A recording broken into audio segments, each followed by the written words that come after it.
Welcome to the prominent academy. बच्चे, मेरा नाम है ममता और आज हम टॉपिक करने वाले हैं ट्रांसपोर्टेशन इन ह्यूमन बीइंग्स। तो बेसिकली बच्चे, जो हमारा ब्लड है वो मेन पार्ट है जो हमारी बॉडी में ट्रांसपोर्टेशन का काम करता है। ट्रांसपोर्टेशन का मतलब क्या होता है? एक चीज को एक जगह से दूसरी जगह लेके जाना। तो ब्लड में चार चीजें होती हैं। अगर आपने मेरी प्रीवियस सेशन की क्लास देखी होगी तो मैंने उसमें बताया था, एक प्लाज्मा होता है जो लिक्विड होता है हमारे ब्लड में। फिर होते हैं रेड ब्लड सेल जो हमारे खून को रेड कलर देते हैं। इसमें हमारा हीमोग्लोबिन होता है, हीमोग्लोबिन के साथ ऑक्सीजन जुड़ती है और साथ में होता है आयरन। ये साथ में मिल के चलते हैं तो हमारे पूरे ब्लड में जो है ऑक्सीजन की सप्लाई हो पाती है। फिर मैंने बताया था व्हाइट ब्लड सेल होते हैं बच्चे, ये हमारी बॉडी के फाइटर सेल है। जब हम बीमार होते हैं, जो सेल हमें प्रोटेक्ट करते हैं, हमें बचा के रखते हैं, वो व्हाइट ब्लड सेल है। फिर होते हैं प्लेटलेट, जब आपके चोट लग जाए, एक्सेस जो हमारा ब्लड है वो बॉडी से ना निकले, वो कौन ध्यान रखता है? प्लेटलेट्स। अब इन्होंने क्या कहा है, कहते हैं जो हमारा ब्लड है इसमें एक फ्लूइड मीडियम होता है जिसे हम प्लाज्मा कहते हैं, जो हर सेल में सस्पेंडेड होता है। जो प्लाज्मा होता है ये फूड को, कार्बन डाइऑक्साइड को, नाइट्रोजन वेस्ट को डिसॉल्व फॉर्म में रखता है, ऑक्सीजन को कैरी करके लेके जाता है रेड ब्लड कैप्सूल्स में, मैंने अभी आपको बताया है। और इसके अलावा मैंने बताया कि सॉल्ट वगैरह को भी ये ट्रांसपोर्ट करता है बाय ब्लड।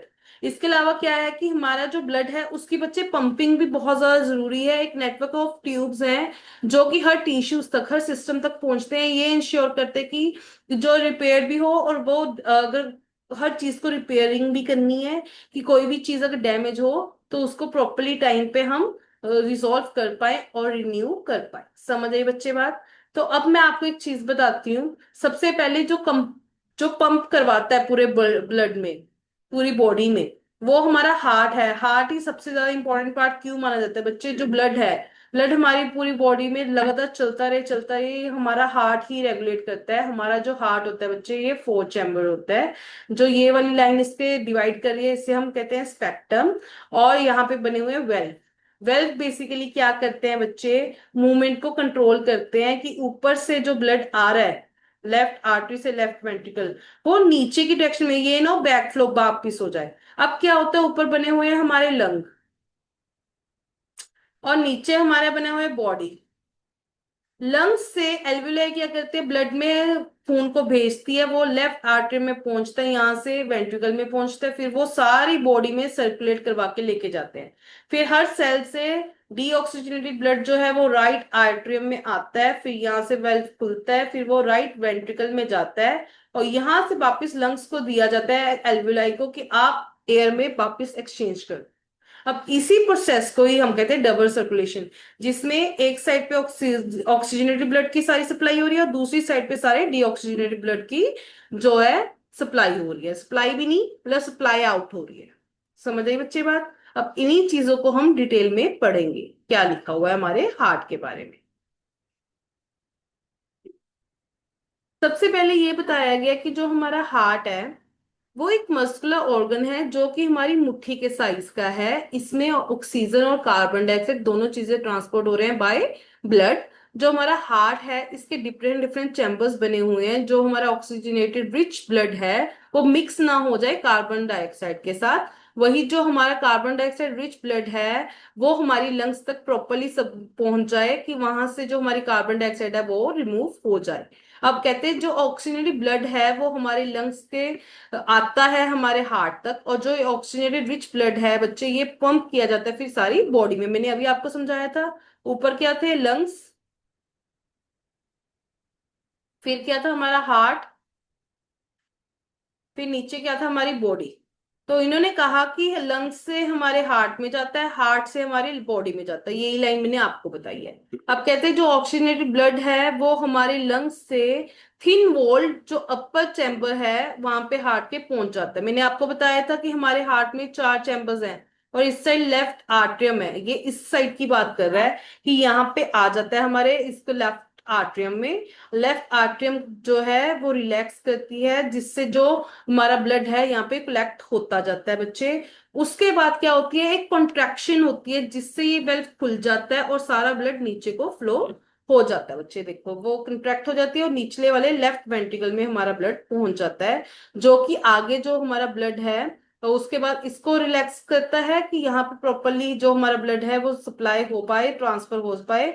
जब सारा कुछ हो जाता है तो लेफ्ट वेंट्रिकल की जो मसल है बच्चे वो कॉन्ट्रैक्ट कर जाती है कि जब देखो कॉन्ट्रैक्ट का मतलब क्या होगा, जैसे आप मुट्ठी बंद करते हो ना ऐसे, तो वो ब्लड जो है पूरी बॉडी में जाके आगे पंपिंग शुरू कर देता है। वही बात हुई, जो लेफ्ट वेंट्रिकल में पहुंचा तो फिर आगे बॉडी में ही जाएगा ना बच्चे।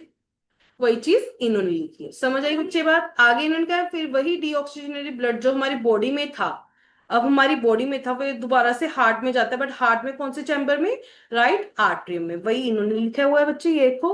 और ये भी रिलैक्स होता है, अपने अंदर फिल करवाता है। जैसे ये प्रॉपरली फिल हो जाता है तो एक कंट्रास्ट होता है, कॉन्ट्रैक्ट होती है, जिससे इसके लोअर चैम्बर मतलब राइट वेंट्रिकल में ये हमारा जो ब्लड है वो पहुंच जाता है बच्चे, डीऑक्सीजनेटेड ब्लड। फिर नेक्स्ट क्या क्या है इन्होंने, let me just erase it.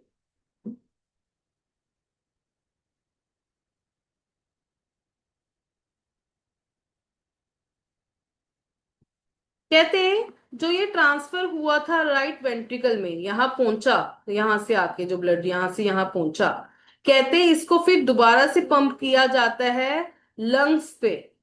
हमने यही किया था, लंग्स पे किया है फॉर ऑक्सीजनेशन, कि आप दोबारा से जो ब्लड लेके आओ वो ऑक्सीजन वाला दो हमें, कार्बन डाइऑक्साइड वाला या फिर डीऑक्सीजनेटेड ब्लड नहीं चाहिए। कहते हैं जैसे कि हमें पता है कि जो हमारे वेंट्रिकल्स हैं वो पंप करती हैं ब्लड्स को वेरियस ऑर्गन में, तो इनको बच्चे थिक मस्कुलर वॉल्स चाहिए जिसे हम कहते हैं देन दी आर्ट्रियो, आर्ट्रियो से ज्यादा थिक मसल्स चाहिए, क्योंकि बच्चे हमारी जो पंपिंग होती है पूरे ब्लड ने पूरी बॉडी में जाना है, तो उसके लिए हमें थिकर जो मसल्स चाहिए हमारे वॉल्स की, वही जो हमारे वेल्व्स है वो इंश्योर करते हैं कि बैक फ्लो ना हो। मैंने अभी आपको बताया था। तभी इन्होंने कहा कि जो हमारी आर्टरी और वेंट्रिकल्स की कॉन्ट्रैक्शन हो रही है। समझ आई बच्चे बात, दोबारा से समझा देती हूँ। इन्होंने ये कहा है कि हमारे जो ऊपर वाले चैम्बर है इनको आर्टरियम कहते हैं, इनके कंपैरिजन में हमारी जो वेंट्रिकल्स वाली जो मसल्स होती हैं वो थिक होती है, क्योंकि मेन यही एरिया होते हैं जहां से हमारे आगे ब्लड पंप होगा बच्चे। आगे चलते हैं।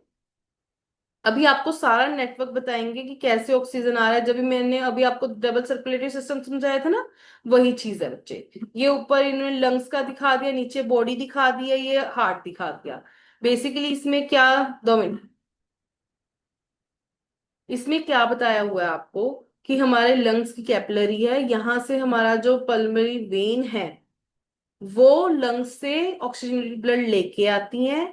फिर यहां से ही हमारा जो ब्लड है नीचे वेंट्रिकल से अरोटा के थ्रू सारी बॉडी में ट्रांसपोर्ट होता है। फिर क्या होता है कि हमारे pulmonary arteries, sorry, Veena cava, right artery में लेके आती है, और फिर यहां से पल्मोनरी आर्टरी जो है वो लंग्स पे लेके जाती है हमारे डीऑक्सीजनेटेड ब्लड को। तो इन्होंने कहा जो हमारे सेपरेशन है राइट साइड और लेफ्ट साइड की बच्चे, ये हेल्प करते हैं हमें ऑक्सीजनेटेड और डीऑक्सीजनेटेड ब्लड जो है हमारा मिक्स ना हो।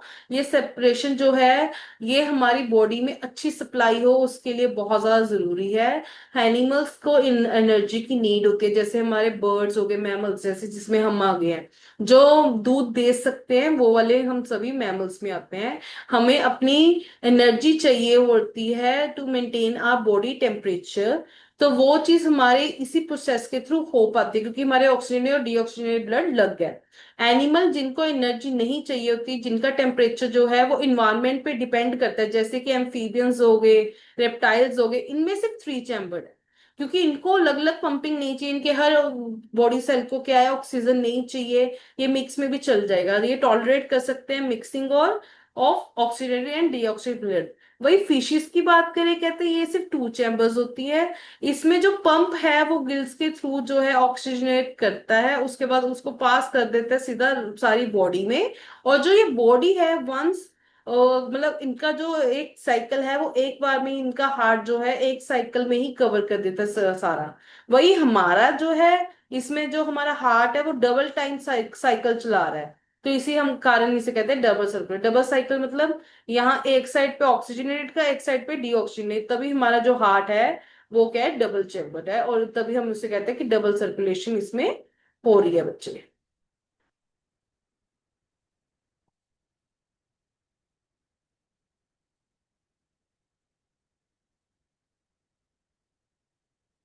आगे ब्लड प्रेशर, बच्चे हम कहते हैं ना ब्लड प्रेशर चेक कर लो, तो बेसिकली वो क्या है, जो प्रेशर हमारे ब्लड एक्सर्ट करता है हमारी वेसल्स पे, वॉल्स की जो वेसल्स है, वेसल्स की जो वॉल्स है उन पे, वो क्या है कहते हैं, जो प्रेशर होता है वो आर्टरीज पे ज्यादा होता है देन इन वेन्स। हम क्या करते हैं, आपके जो रिस्ट होती है वहां पे हाथ रख के देखते होते हैं ना कि आपकी पंपिंग प्रॉपर हो रही है कि नहीं हो रही। बच्चे बेसिकली जो हमारा हार्ट है वो एक टाइम में 70 to 74 टाइम बीट कर सकता है, ठीक है। तो क्या एस्टिमेशन लगाते होते हैं, 5 सेकंड में देखते होते हैं कि 6 से 7 बार क्या हमें जो धड़कन है वो महसूस हो रही है, तो मतलब आपका जो ब्लड प्रेशर है वो नॉर्मल है। अगर इससे ज्यादा होगा तब भी प्रॉब्लम है, इससे कम होगा तो तब भी प्रॉब्लम है। अब क्या होता है इसमें, बेसिकली जो ब्लड प्रेशर है वो आर्टरीज में ड्यूरिंग वेंट्रिकुलर सिस्टोल होता है, मतलब जब कंट्रैक्शन होती है ना, जब मैंने कहा जैसे हम मुट्ठी में निचोड़ते हैं, वो वाला काम होता है, उसको सिस्टोलिक प्रेशर कहते हैं। जब वेंट्रिकल्स में डायस्टोल होते हैं, जब उनकी रिलैक्सेशन होती है, तब हम उसे डायस्टोलिक प्रेशर कहते हैं। जो सिस्टोलिक प्रेशर है बच्चे वो 120 mm ऑफ एच जी होना चाहिए, और डायस्टोलिक प्रेशर जो है वो 80 mmG होना चाहिए। अब कहते हैं जो ब्लड प्रेशर है वो किसके थ्रू चेक किया जाता है, स्फेग्मोमोनोमीटर के थ्रू। जो प्रेशर ज्यादा हो तो हम उससे हाइपरटेंशन करते हैं। और ये क्या कर सकती है हमारे ये बेसिकली जब हमारे कंट्रैक्शंस हो जाए आर्ट्रियोल्स में, तब होती है, जिसके कारण जो हाईली रेजिस्टेंस होनी शुरू हो जाती है, मतलब रुकावटें आने लग जाती है हमारे ब्लड फ्लो में, जिसके कारण क्या है कि जो हमारी आर्टरीज है वो रप्चर हो जाती है और इंटरनल ब्लीडिंग बच्चे शुरू हो जाती है। अब बात तो की हार्ट की, कि हार्ट के थ्रू हो रहा है, बट वो हार्ट के आगे कुछ नेटवर्क भी तो, ट्यूब टाइप कुछ होना चाहिए जिससे, जिसके थ्रू जो हमारे पूरे ब्लड में सप्लाई हो। बच्चे एक होते हैं आर्टरीज, एक होते हैं कैपिलरीज, एंड एक होते हैं वेन्स। आर्टरीज ऑक्सीजनेटेड ब्लड को लेके चलती हैं, फिर कैपिलरीज छोटी छोटी आगे सब डिवीजन होते होते ये सारी बॉडी में ऐसे ऐसे सारे ब्लड पहुंचाती हैं, फिर आगे डीऑक्सीजनेटेड ब्लड जो है वो वेन्स के थ्रू बाहर हमारी बॉडी से निकालती है। ये यही यहाँ पे लिखा है, जो आर्टरीज हैं वो वेसल्स हैं जो हमारे ब्लड को सारी बॉडी में पंप करवाती है थ्रू हार्ट। फिर उसके बाद कहते हैं जो ब्लड है वो हमारे हार्ट से अंडर प्रेशर, आर्टरीज जो होती है बच्चे वो बहुत ज्यादा प्रेशर में ही जाएगा ना जब हमारी पूरी बॉडी में सर्कुलेट कराए, तो वो आर्टरीज थिक होनी चाहिए, इलास्टिक वॉल्स होनी चाहिए। और वही जो हमारी वेन्स हैं, वो ब्लड जो हमारी पूरी बॉडी में मूव होके आया है, उसमें से गंदा जो ब्लड है उसको वापिस हार्ट में लेके आती हैं बच्चे। ये जो है इनको थिक वॉल्स नहीं चाहिए, क्योंकि इन्होंने तो बॉडी में से बाहर निकलना है, इन्होंने कौन सा पूरी बॉडी में चाहिए। बिकॉज जो ब्लड है अब हमारे नो लॉन्गर अंडर प्रेशर, इसमें अब जो ब्लड है वो हमारे अब किसी भी प्रेशर के अंडर नहीं है। द इंस्टेड जो उनकी वॉल्स हैं वो इंश्योर करती है कि जो हमारा ब्लड का फ्लो हो वो एक डायरेक्शन में ही हो। जब हमारा जो ब्लड है हर ऑर्गन हर टिश्यूज में जाता है, जो आर्टरीज हैं बच्चे वो छोटे छोटे पार्ट्स में डिवाइड हो जाती है, मैंने यही बताया, इन्हें हम कहते हैं कैपिलरीज। ठीक है बच्चे, जिसके कारण हर सेल को प्रॉपरली जो है ब्लड की सप्लाई हो जाए। जो ये होते हैं स्मॉलेस्ट वेसल्स होती हैं जो 1 सेल थिक होती हैं, इनको हम कैपिलरीज कहते हैं। यही हमारे एक्सचेंज करने में ब्लड और जो सराउंडिंग सेल्स हैं इनमें एक्सचेंज करने में चीजों को हेल्प करती है। जो कैपिलरीज हैं बच्चे ज्वाइन करती है आगे टू फॉर्म बना देती हैं वेन्स, मैंने यही चीज बताई थी, जो कि हमारे ब्लड में से जो मतलब जो गंदा वाला खून है उसको लेके जाती हैं बाहर। आगे मैंने प्लेटलेट की बात की थी बच्चे, प्लेटलेट्स का काम क्या होता है, मैंने कहा कि हमारा जो खून है वो हार्ट पंप करता है विद प्रेशर कि वो सारी बॉडी में सर्कुलेट हो जाए। जब बच्चे आपकी चोट लग जाती है ना, प्लेटलेट्स बहुत ज्यादा जरूरी हैं। अगर प्लेटलेट्स होंगे तभी, अगर आपकी बॉडी में एक्सेस लीकेज होनी शुरू हो जाएगी ना, तो आपका प्रेशर वो कम हो जाएगा। प्रेशर कम हुआ तो बड़े पूरी बॉडी में जो सर्कुलेशन का स्पीड है वो कम हो जाएगी, तो आपकी बॉडी में इफेक्ट दिखना शुरू हो जाता है। मैं आपको बता देती हूँ, जैसे इसमें भी लिखा हुआ है, कहते हैं आपकी इंजरी हो जाए और आपको खून आने लग जाए, तो नेचुरली जो हमारा ब्लड लॉस होता है वो हमारे सिस्टम उसको मिनिमाइज कर देता है। इसमें क्या है, इन एडिशन जो लीकेज है हमारे जो प्रेशर है उसका लॉस करवाना शुरू कर देती है, जिसके कारण हमारी जो ब्लड की एफिशिएंसी है वो भी रिड्यूस हो जाती है बच्चे।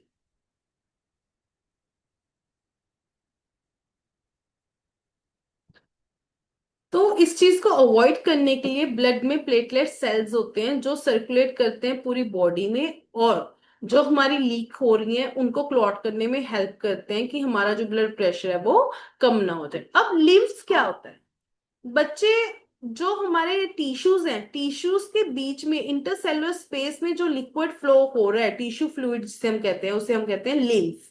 बच्चे ये एक अनदर टाइप का फ्लूइड है जो ट्रांसपोर्टेशन में हेल्प करता है। इसे हम लिम्फ भी कह सकते हैं और टिश्यू फ्लूइड भी कह सकते हैं।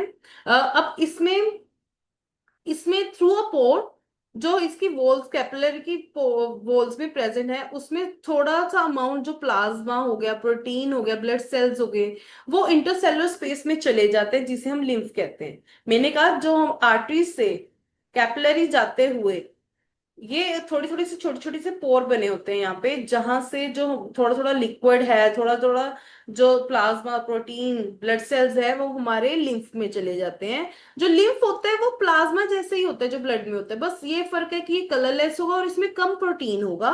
बट ये आगे इसका भी एक लिम्फेटिक कैपिलरीज है जो कि इंटरसेलुलर स्पेस में छोटी छोटी सी कैपिलरीज बनी है, जिससे हमारे पूरे टिश्यू सेल्स में भी प्रॉपर लिक्विड हो, जो कि ज्वाइन फाइनली करता है लार्ज लिम्फ वेसल को, जो फाइनली ऊपर होते हैं लार्जर वेन्स में। हमने कहा था ना वेन्स होती है वहां पे वेन।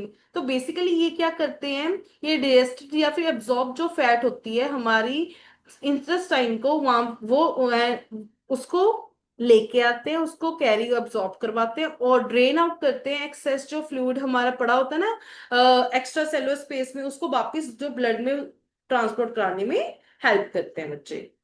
अब बात आई प्लांट्स की। प्लांट्स में ट्रांसपोर्टेशन के लिए क्या क्या चाहिए, एक जाइलम होता है, एक क्या होता है, फ्लोएम। जाइलम का काम क्या होगा, रूट से जो पानी है, मैं लिख देती हूँ आपके लिए। मैंने कहा ट्रांसपोर्टेशन जो है प्लांट्स में दो टाइप से होगी, एक जाइलम लेके काम करेगा, एक फ्लोएम। जाइलम का काम क्या होगा, वाटर और मिनरल्स को सारी बॉडी में सर्कुलेट करवाना। वही इसका काम क्या होगा, फूड जो इसने लीव्स पे बनाए थे ना फोटोसिंथेसिस के थ्रू, वो सारी बॉडी में सर्कुलेट करवाना।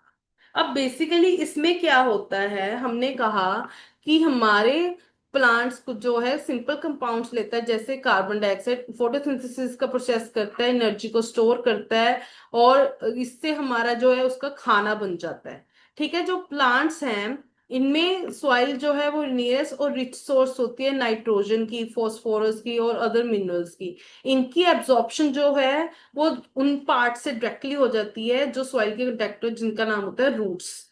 रूट्स जो है बच्चे, बेसिकली कहते हैं कि अगर डिस्टेंस जो है रूट कंटेनिंग ऑर्गेनिजम्स का और जो क्लोरोफिल कंटेनिंग ऑर्गन्स का अगर स्मॉल हो, तो एनर्जी और रॉ मटेरियल जो है उनमें इजिली डिफ्यूजन हो सकती है। बट अगर यही डिस्टेंस ज्यादा बड़ा हो, तो जो हमारे और प्लांट की जो डिजाइन होता है वो चेंज हो जाता है बच्चे, डिफ्यूजन प्रोसेस एफिशिएंट नहीं है उसकी पूरी बॉडी में प्रोवाइड करने के लिए रॉ मटेरियल, एनर्जी की प्रोडक्शन। तो एक प्रॉपर मैकेनिज्म चाहिए जिससे वो सारी बॉडी में ट्रांसपोर्ट करवा पाए। तो इसी के लिए ही जो ये हम कह रहे हैं कि एनर्जी चाहिए उनको डिफरेंट पार्ट्स में ट्रांसपोर्ट कराने के लिए, क्योंकि उनकी बड़ी बॉडी है। तो उसके लिए कैसे होगा, कहते एनर्जी चाहिए डिफरेंट बॉडी पार्ट्स में, हर उसकी एनर्जी को ट्रांसफर करने। प्लांट जो है ये मूव नहीं कर सकते हैं, इनके बॉडी पार्ट जो है वो लार्ज प्रोपोर्शन में डेड सेल्स होते हैं। एज अ रिजल्ट जो प्लांट्स हैं उनको सिर्फ थोड़ी सी एनर्जी चाहिए, और उनके रिलेटिवली जो ट्रांसपोर्टेशन सिस्टम है वो भी बड़ा स्लो होता है। जो डिस्टेंस है ट्रांसपोर्टेशन सिस्टम का वो ऑपरेटेड होना चाहिए, वो मतलब वो बड़ा भी होना चाहिए, क्योंकि बड़े हम देखते हैं ना कितने कितने बड़े बड़े ट्रीज है, उसके अकॉर्डिंग होना चाहिए। जो प्लांट्स हैं इनमें जो ट्रांसपोर्टेशन सिस्टम है, वो एनर्जी जो स्टोर हुई है ना लीफ में, हमने खाना बनाया था ना, वो एनर्जी की फॉर्म में जो स्टोर हुई है रॉ मटेरियल्स, और जो रॉ मटेरियल्स रूट्स में स्टोर हुए हैं, ये टू पाथ में कन्वर्ट किए जाते हैं इंडिपेंडेंट डक्ट से। मैंने अभी बताया था, एक है जाइलम, एक है फ्लोएम। जाइलम क्या मूव करवाता है, वाटर और मिनरल्स को सॉइल से, और वही फ्लोएम क्या करवाते हैं, जो फोटोसिंथेसिस में हमारा प्रोडक्ट बना है, वो जो खाना बना रही है उसको सारी बॉडी में। अब इनको एक एक करके पढ़ेंगे। पहले ट्रांसपोर्ट ऑफ वाटर, हमने अभी बात की है कि जाइलम है, जाइलम ही ट्रांसपोर्ट करवाता है हमारे बॉडी में वाटर को। अब जाइलम टिश्यूज में क्या है, वेसल्स और ट्रेकियार्ड्स होते हैं हमारे रूट्स में, स्टेम्स में, लीव्स में, जो इंटरकनेक्टेड होते हैं कंटिन्यूस सिस्टम बनाने के लिए कि वाटर जो है उसका चैनल प्रॉपरली पूरे प्लांट की बॉडी में चलता रहे। जो रूट्स हैं उनमें जो सेल्स हैं वो डायरेक्ट कांटेक्ट में होते हैं सॉइल के साथ, और ये कैसे टेकअप होते हैं, ये आयंस बना लेते हैं। ये बनाते हैं डिफरेंस, कंसंट्रेशन का डिफरेंस बना देते हैं आयंस का इसी रूट्स और अपने सॉइल के बीच में। इसी के कारण जो मूवमेंट हो रही है वो वाटर की रूट्स से हम फ्रॉम सॉइल, वो प्रॉपरली हो पाती है बच्चे। इसका मतलब क्या है, जो हमारे वाटर है उसकी एक स्टेडी मूवमेंट हो रही है into the roots through xylem.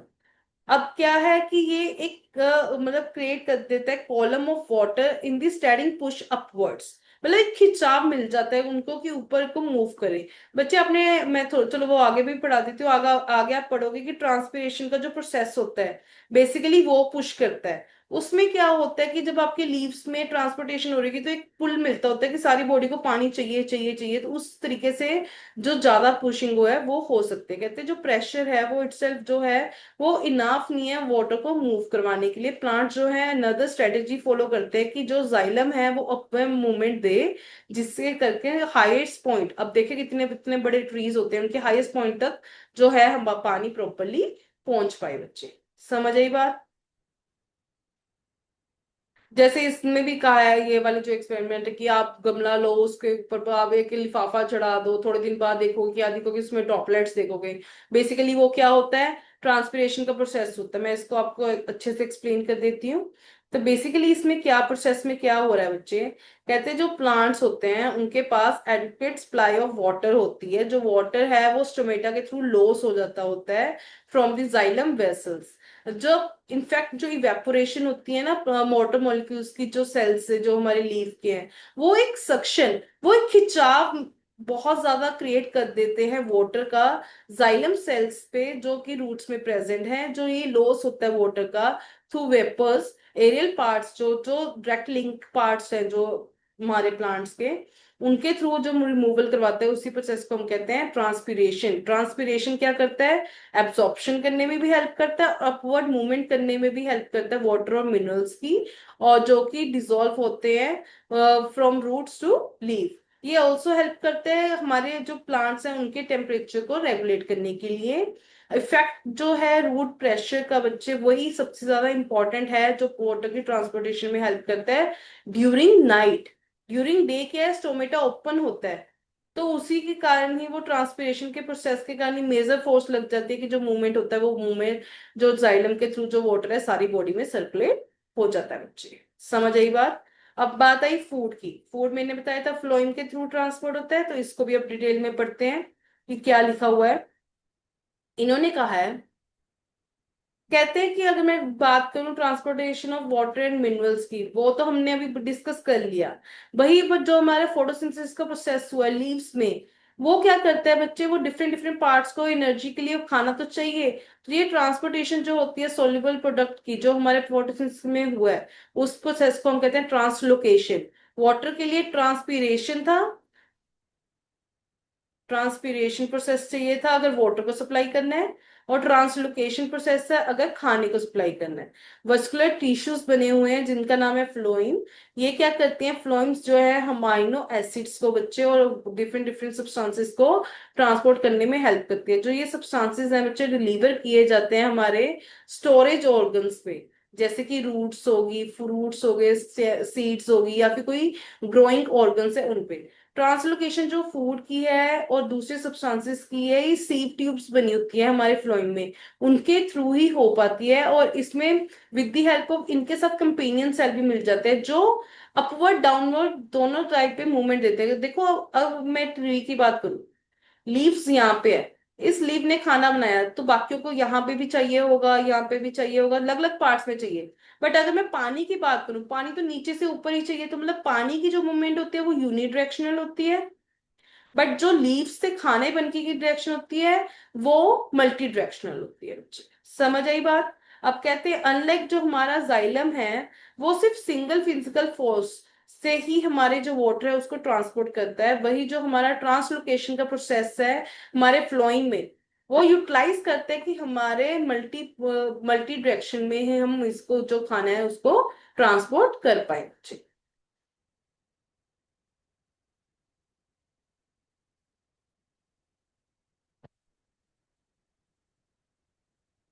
कहते हैं मटेरियल जैसे आप लगा लो सुक्रोज, जो सुक्रोज है वो ट्रांसपोर्ट होता है थ्रू फ्लोइंग टिश्यू। ये एनर्जी का यूज करते हैं, एटीपी एनर्जी का, जिससे क्या है ऑस्मोटिक प्रेशर के कारण इंक्रीज हो जाता है ऑस्मोटिक प्रेशर, जिसके कारण जो हमारा टिश्यूज हैं वो वाटर को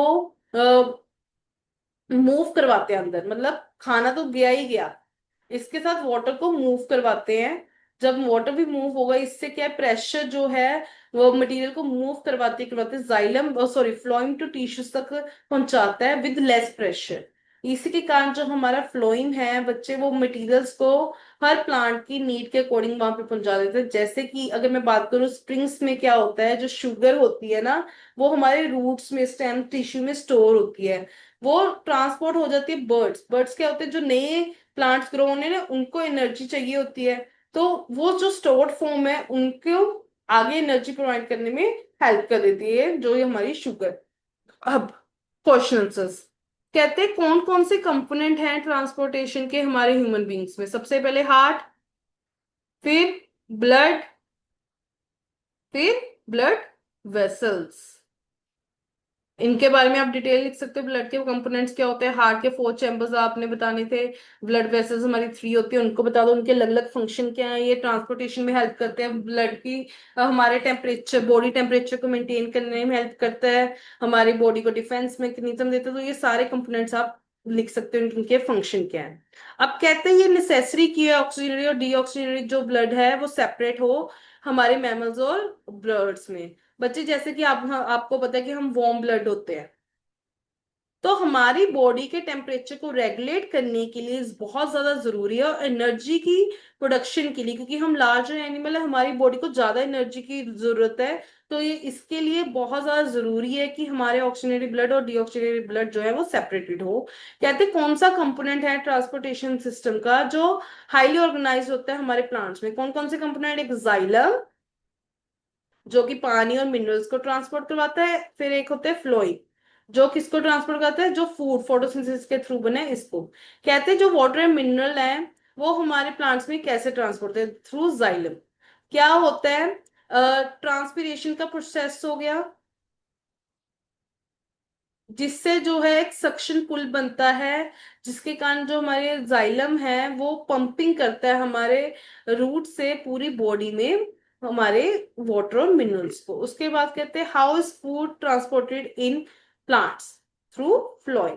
फ्लोइम में क्या होता है, ट्रांसलोकेशन का एक प्रोसेस होता है, जिससे क्या होता है कि ऑस्मोसिस का प्रेशर के कारण क्या है, जो सुक्रोज वगैरह है वो हमारे ट्रांसपोर्ट फ्लोइंग टिश्यू से एनर्जी यूज करते हुए पूरे प्रेशर इंग्रेडिएंट के साथ लेस प्रेशर एरिया में पहुंच के हमारे जो प्लांट्स हैं उनकी नीड्स को फुलफिल करते हैं बच्चे। समझ आई बच्चे बात।